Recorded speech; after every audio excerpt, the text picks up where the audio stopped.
EVM को चुरा कर लेकर जाया जा रहा है। अगर हम उसकी बात करते हैं तो लगता है कहीं ना कहीं ईवीएम में भी घोटाला हुआ है। जो भी अगर आप देखिए हमारी कानून व्यवस्था पे अगर किसी को विश्वास नहीं है वही इंसान बुलडोजर चलाने की बात करेगा। मुख्यमंत्री की ये औकात हो गई कि वो राम को लेकर आएंगे जिसने सबको बनाया। पूरा का पूरा बीजेपी का हाथ दिखा, जिसमें रेपिस्ट हमें बीजेपी दिखे, जिसमें बुलडोजर चलाने वाले हमें बीजेपी दिखी, हर चीज में जिसमें बीजेपी का हाथ दिखा। बीजेपी को पता है, बीजेपी के लोगों को पता है, हमारे योगी जी हमारे प्रधानमंत्री को ये पता है कि लोगों को अपनी बातों में बहकावे में कैसे लाना है, क्योंकि वो फेंकू तो है, उनको फेंकू तो कहा ही जाता है, तो उनको ये पता है कि लोगों को बातों में कैसे लेकर आना है। सरकार को बदलने की जरूरत नहीं है, अब देश की जनता को बदलने की जरूरत। हमारे भारत पे इस तरह से कब्जा कर लिया है, इस तरह से अपनी मुट्ठी में ले लिया है कि जय श्री राम और अल्लाहू अकबर के नाम पर लोगों को लड़वाएंगे, लोगों को मरवाएंगे, 2024 में भी आएंगे और हमारे भारत को हिंदू राष्ट्र बनाने की कोशिश करेंगे।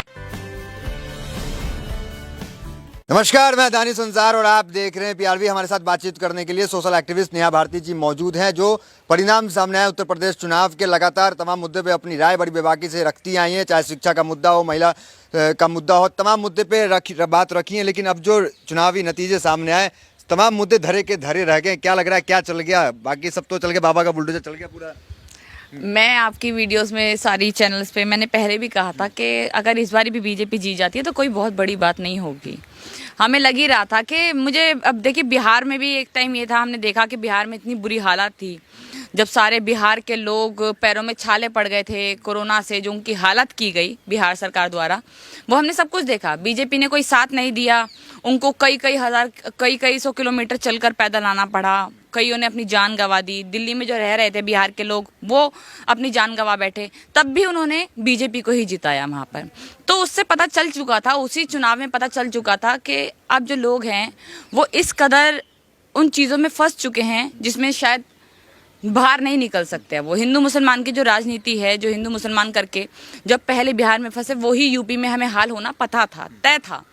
मैंने सारी वीडियोस में कहा कि आप प्लीज़ एक पढ़े लिखे इंसान को वोट दीजिए, चाहे तो वो कोई भी हो, अगर वो सपा हो या फिर बसपा हो, जो भी हो, जो भी उनको पढ़ा लिखा लगता है, जो भी उनको एजुकेटेड होशियार लगता है, उसको वोट दीजिए। बट शायद लोगों को उन चीज़ों से फ़ायदा नहीं है, उन चीज़ों से फ़र्क नहीं पड़ता। जो बंदा एजुकेशन दे रहा है, जो इंसान एजुकेशन पे बात कर रहा है, जो हॉस्पिटल्स पे बात कर रहा है, जो नशा मुक्ति पर बात कर रहा है, जो बच्चों की, जो बच्चियां हैं जो बाहर निकलती हैं उनकी रेप से सुरक्षा की बात कर रहा है, जो उनकी कि हाँ कल को हम बच्चियों के साथ कुछ गलत अपराध ना हो जाए उससे बचाने की जो बात कर रहा है, उनको वो सब चीज़ें चाहिए नहीं। जिसको वो चीज़ें चाहिए थी उन्होंने केजरीवाल को चुना। पंजाब में केजरीवाल जी आए, देखिए बहुत बड़े वोटों से आए, और यही एक होशियार, एक पढ़े लिखे वर्ग की पहचान होती है कि वो किस सरकार को चुन रहा है। अगर हम यूपी की बात करते हैं, यूपी के लोग हिंदू मुसलमान में इतने ज़्यादा फंस चुके हैं, उनको देखिए जो गाना है ना वो बजा चुके थे, वो जो गाना है वहाँ पर बजा दिया और उनको बोला गया कि जितने भी, हाँ, जो दलित जो हैं वो सबसे बड़े हिंदू हैं, जो राम को लाए हैं हम उनको लाएंगे।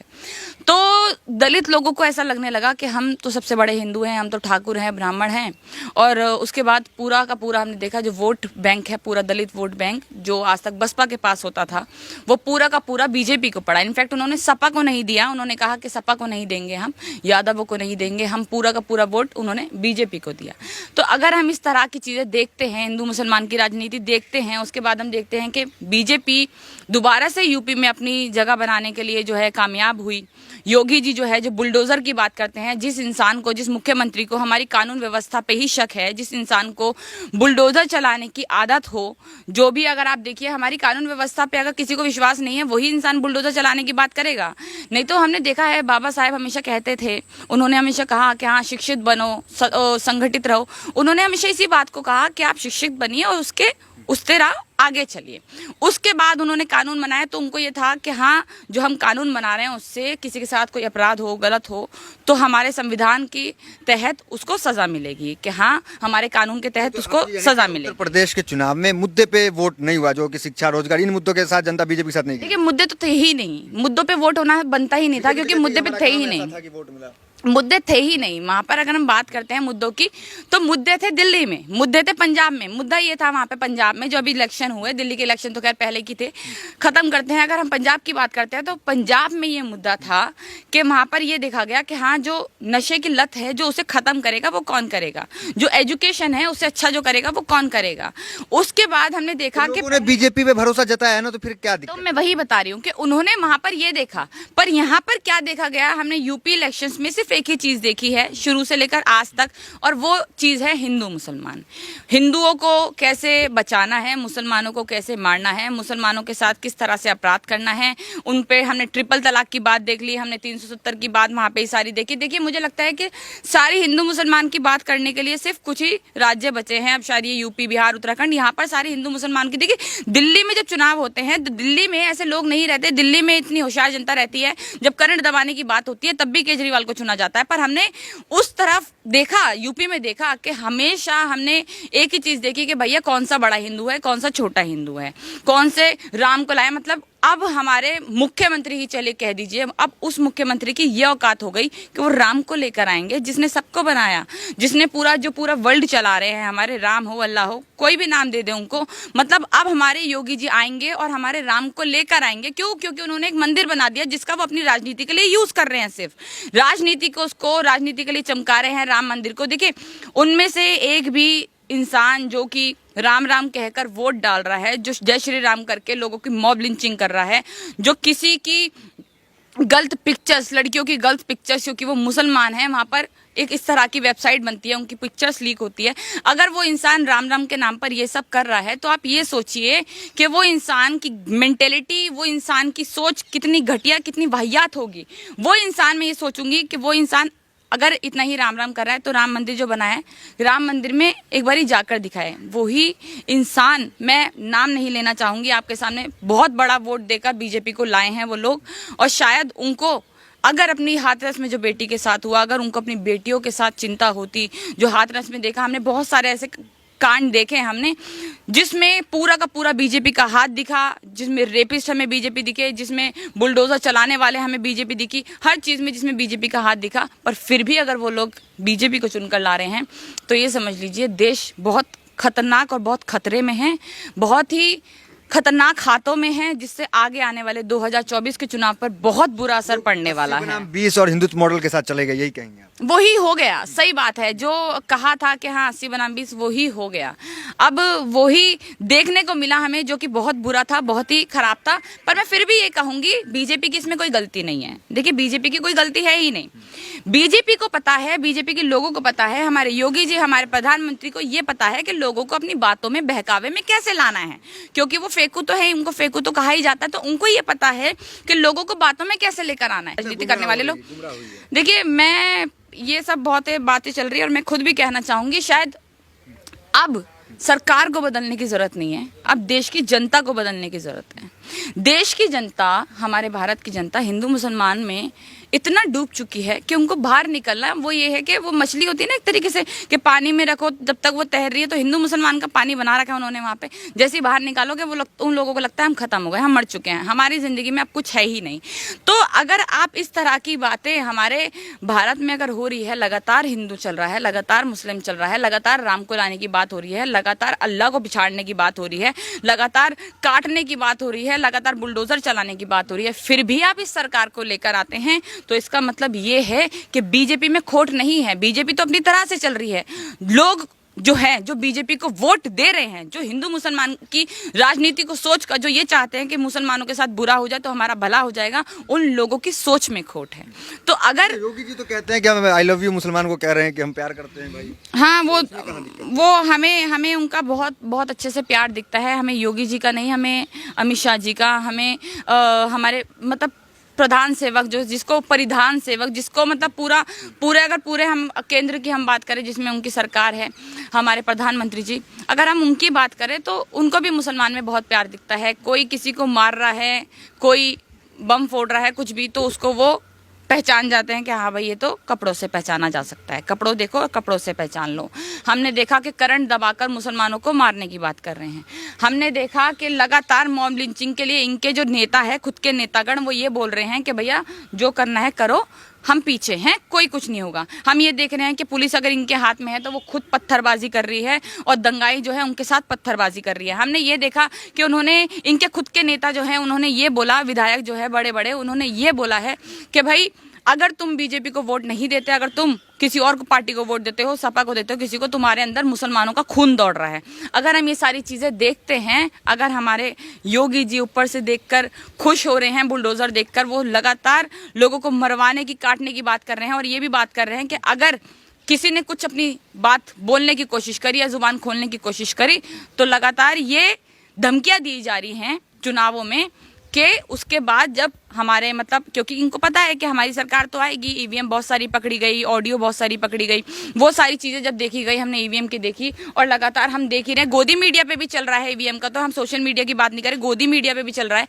अगर ये सब चीज़ें उनको पहले से पता थी कि हाँ आएगी तो बीजेपी सरकार, आएगी तो योगी सरकार, और उनको धमकी दे रहे हैं, तो आप ये देख लीजिए मुसलमानों से उनको कितना प्यार है। ईवीएम पे भी सवाल आप उठा रहे, ईवीएम पे भी शक है आपको? देखिए ईवीएम जिस तरह, देखिए मुझे ईवीएम पे सच्ची बताऊंगी तो मैं एक पढ़ी लिखी लड़की हूँ, और ये नहीं कहूंगी कि हाँ ईवीएम पे मुझे शक है, या फिर लोग इतने होशियार हैं, उन्होंने तो पूरा का पूरा वोट सपा को ही दिया होगा और बीजेपी तो सिर्फ ईवीएम से आ गई। ऐसा नहीं है। अगर हमने ऑडियो की बात करते हैं, हम ऑडियो में बात करते हैं, या फिर हमने ऐसी बहुत सारी वीडियोस देखी जिसमें ईवीएम को चुरा कर लेकर जाया जा रहा है, चुपचाप से कैद कर कर उसको कार्स में रखकर लेकर जाया जा रहा है, अगर हम उसकी बात करते हैं तो लगता है कहीं ना कहीं ईवीएम में भी घोटाला हुआ है। तो दिल्ली के नारे पे आपको लोग बहुत टोकते हैं कि आपको आपत्ति क्यों है जय श्री राम के? अगर आप जय श्री राम के नारे लगते हैं यूपी में चाहे दिल्ली में, मुझे जय श्री राम के नारों से आपत्ति नहीं है। राम सबका है, राम मेरा है, राम आपका भी है, राम सबके हैं, राम हिंदुओं के हैं, राम मुसलमानों के हैं, पर राम उन लोगों के कभी नहीं हो सकते जो राम के नाम पर मारने की बात करते हैं। उन लोगों के नाम, मुंह से नाम लेने पर हमें आपत्ति है। जो लोग ये बोलेंगे कि तेरे को काट दिया जाएगा, तेरे को मार दिया जाएगा, जय श्री राम बोल, उनके मुंह से अगर जय श्री राम का नाम सुनेंगे हमें आपत्ति है। वो लोग राम का नाम बदनाम कर रहे हैं। अगर हमारे योगी जी, हमारे प्रधानमंत्री जी, हमारे गृह मंत्री जी अगर जय श्री राम का नाम लेकर लोगों को धमकियां देते हैं, अगर ये बोलते हैं कि हम राम को लाएंगे, तो हमें उन लोगों के राम बोलने पर आपत्ति है।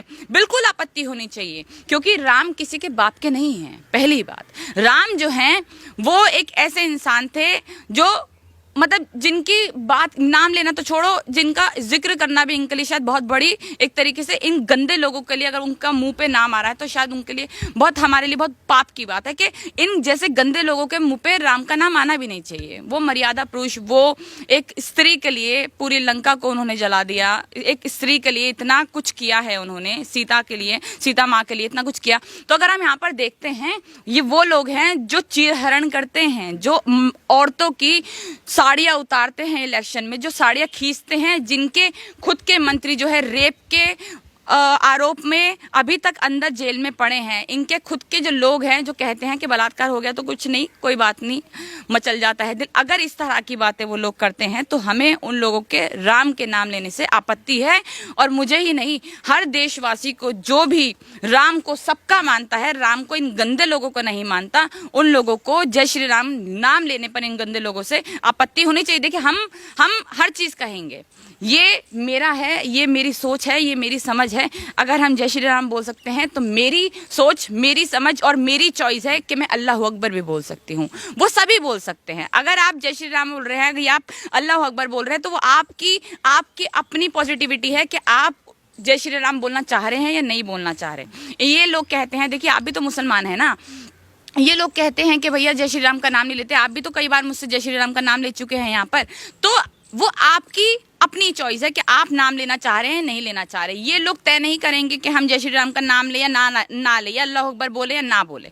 वो हमारी खुद की चॉइस है। और मुझे लगता है इन लोगों ने हमारे भारत पे इस तरह से कब्जा कर लिया है, इस तरह से अपने मुट्ठी में ले लिया है कि जय श्री राम और अल्लाह अकबर के नाम पर लोगों को लड़वाएंगे, लोगों को मरवाएंगे, 2024 में भी आएंगे और हमारे भारत को हिंदू राष्ट्र बनाने की कोशिश करेंगे।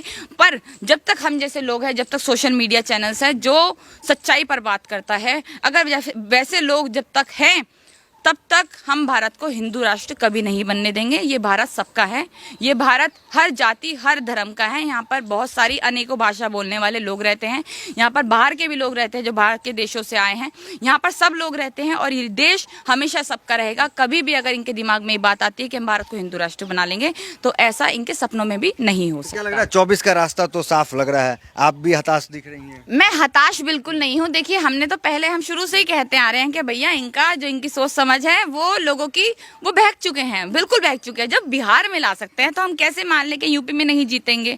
जब लोग मर गए वहां पर, जब उनको रोटियां नहीं मिली, जब उनके पास राशन नहीं था, उसके बाद जब वो लोग बीजेपी को चुन रहे हैं तो हम क्यों मान लें कि भैया यहाँ पर नहीं चुनेंगे? हमें तो पता ही था। और मैंने पहले ही कहा था कि भाई एक तरफा वोट पड़ेगा, या तो पूरा सपा को पड़ेगा या पूरा बीजेपी को पड़ेगा, और वही हुआ, पूरा बीजेपी को। मैंने उस टाइम भी कहा था नहीं, पूरा एक वोट सपा को नहीं पड़ेगा, ऐसा नहीं कहा था। पूरा एक तरफ या तो बीजेपी को होगा या सपा होगा, और वही हुआ। पूरा का पूरा जो एक तरफा वोट है लोगों ने जाकर बीजेपी को दिया और बीजेपी जीती। अच्छी बात है, कांग्रेचुलेशंस बीजेपी को अगर वो आती है। अगर उन्होंने लोगों की सोच समझ के ऊपर बात करी है, जो कि हिंदू मुसलमान लोग सोचते हैं, तो उसमें बीजेपी की कोई गलती नहीं है। बीजेपी वही बोल रही है, वही कर रही है जो लोग चाहते हैं। अगर जो लोग नहीं चाहते, अगर बीजेपी कर रही होती तो शायद बीजेपी को इतने बड़े वोटों से जितवाकर सरकार में नहीं लाया जाता यूपी द्वारा। पर अगर लोगों की सोच समझ पे वो बात कर रही है, लोगों की चाहत की वो बातें निकाल रही है, हिंदू मुसलमान लोगों को चाहिए, अगर वो उसी पे बात कर रही है, तो उसमें बीजेपी की कोई गलती नहीं है। गलती है जो जनता की, जो उनको चुनकर ला रही है। तो हमें शायद जनता को अपनी सोच बदलनी पड़ेगी, हिंदू मुसलमान की राजनीति निकलनी पड़ेगी, तभी शायद ऐसी सरकारों को आने से आगे रोका जा सकता है। तो ये नेहा भारती थी जो कि तमाम सवालों का उन्होंने बड़ी बेबाकी से जवाब दी। कही कि जनता को जो है अपनी सोच को बदलने की ज़रूरत है, और कहीं ना कहीं बीजेपी जो है 80 बनाम 20 और हिंदुत्व मॉडल की जीत उनकी हुई। तो फिलहाल वीडियो में इतना ही, मिलता है अगले वीडियोज़ में। बने हमारे साथ, बहुत बहुत धन्यवाद।